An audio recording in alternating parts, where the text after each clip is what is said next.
Ay, namisa na si duckling ko. Ito ang itlog ni duckling, oh, mga maliliit.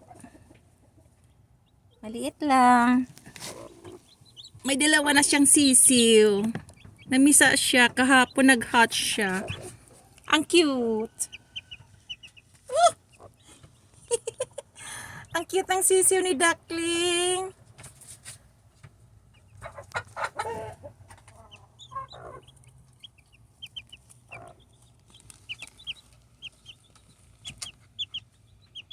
Ah, ito. Cute. Ito ang unang sisiw ni duckling. Cute.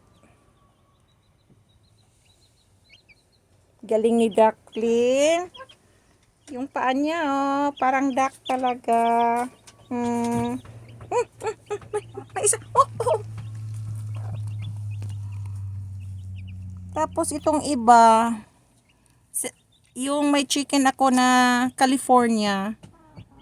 Oh. Oh, malapit na din siya. Malapit na siyang lalabas.